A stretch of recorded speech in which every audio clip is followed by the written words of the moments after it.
Baiklah, Assalamualaikum warahmatullahi wabarakatuh. Kami dari kelompok 5 di sini akan menjelaskan materi makalah kami yang berjudul tentang teknologi informasi dan komunikasi untuk sistem informasi manajemen. Dosen pengampu Ibu Neneng Sudaryanti MM. Baiklah, sebelum memasuki materi selanjutnya, di sini saya akan sedikit menjelaskan mengenai teknologi informasi dan komunikasi untuk sistem informasi manajemen. Informasi dan komunikasi memegang peran penting dalam mendukung operasional dan pengambilan keputusan organisasi. Informasi adalah hasil dari pengelolaan data menjadi sesuatu yang bermakna dan bermanfaat, sedangkan komunikasi adalah proses penyampaian informasi dari satu pihak ke pihak lain agar dapat dipahami dan digunakan dengan tepat. Sistem teknologi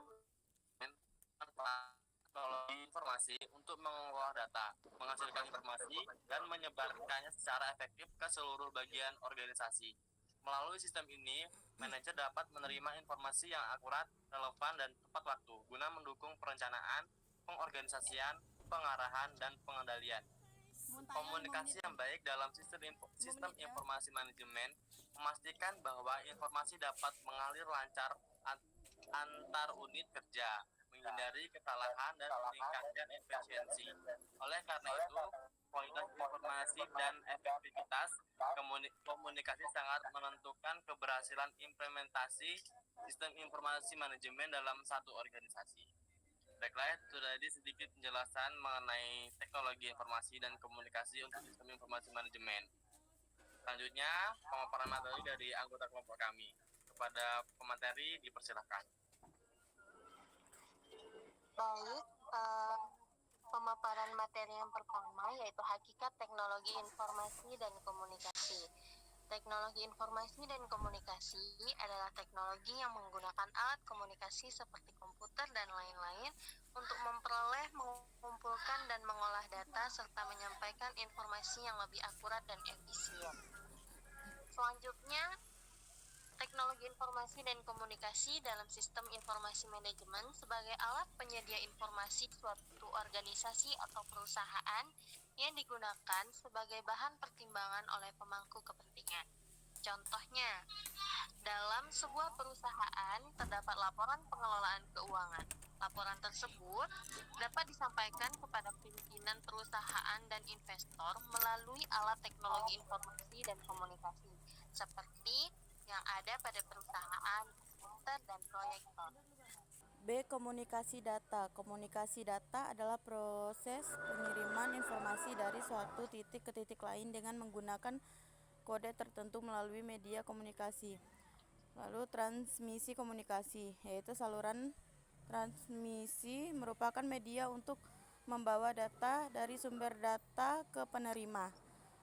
Selanjutnya, perangkat keras komunikasi data. Perangkat keras komunikasi data sebenarnya terfokus pada peralatan komunikasinya saja, akan tetapi setiap pemakaian peralatan komunikasi data selalu membutuhkan tambahan peralatan yang digunakan untuk berinteraksi dengan manusia. Selanjutnya ada protokol dan arsitektur jaringan. Dalam komunikasi data ada proses yang harus diikuti oleh dua buah atau lebih dari seluruh komputer yang ingin saling berhubungan dan berkomunikasi. Prosedur ini disebut protokol. Selanjutnya ada local area network atau LAN. Local area network berkaitan erat dengan komunikasi data, yaitu pertukaran informasi atau pertukaran data antara dua pihak yang masing-masing dapat saling mengerti maksud dan tujuan dari pihak lain. Selanjutnya ada wide area network atau WAN. Wide area network menjelaskan tentang keberadaan sebuah jaringan yang lebih luas dari local area network LAN. Aplikasi komunikasi data. Peran-peran komunikasi data adalah sebagai berikut.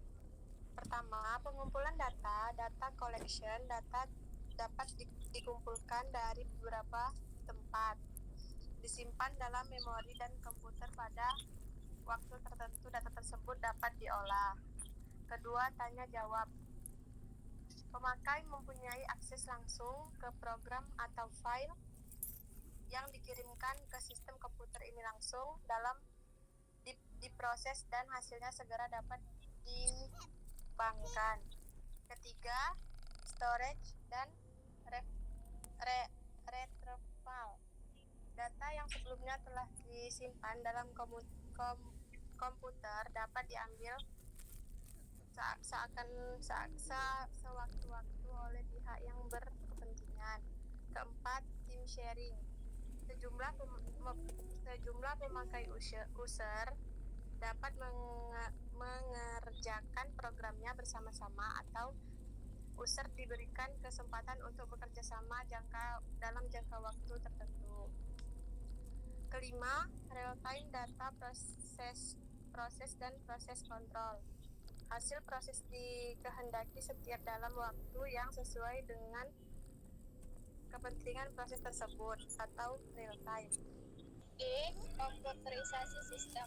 Yang pertama ada pemahaman dasar komputerisasi. Komputerisasi sistem adalah wujud kerja manusia dalam sistem yang masih merupakan unsur yang memegang peran penting 50%. Selebihnya untuk kerja tersebut dikerjai oleh komputer atau mesin 50%. Yang kedua, perangkat keras. Perangkat keras komputer atau hardware adalah komponen yang terdapat pada bagian fisik komputer, bisa terlihat ataupun disebut secara fisik dan dibedakan dengan isi data yang terdapat di dalamnya, ataupun yang beroperasi dalam komputer tersebut. Yang ketiga, perangkat lunak atau software merupakan suatu program yang dibuat oleh pembuat program untuk menjalankan perangkat keras komputer. Baik, adapun kesimpulannya yaitu TIK menyediakan infrastruktur, alat, dan metode yang memungkinkan SIM untuk mengumpulkan, memproses, menyimpan, dan mendistribusikan informasi secara efisien dan efektif. Keberhasilan SIM sangat bergantung pada penerapan TIK yang tepat, yang memungkinkan pengambilan keputusan yang lebih baik, peningkatan produktivitas, dan daya saing yang lebih tinggi. Penting untuk selalu memperbarui dan mengadaptasi teknologi yang digunakan agar SIM tetap relevan dan efektif dalam menghadapi perubahan lingkungan bisnis yang dinamis. Selanjutnya, saya kembalikan kepada moderator. Baiklah, tadi hasil penyampaian pemaparan materi makalah dari kelompok kami. Semoga materi kali ini dapat bermanfaat bagi rekan-rekan yang sedang mencari atau membutuhkan materi. Kurang dan lebihnya kami akhiri. Wassalamualaikum warahmatullahi wabarakatuh. Waalaikumsalam warahmatullahi wabarakatuh.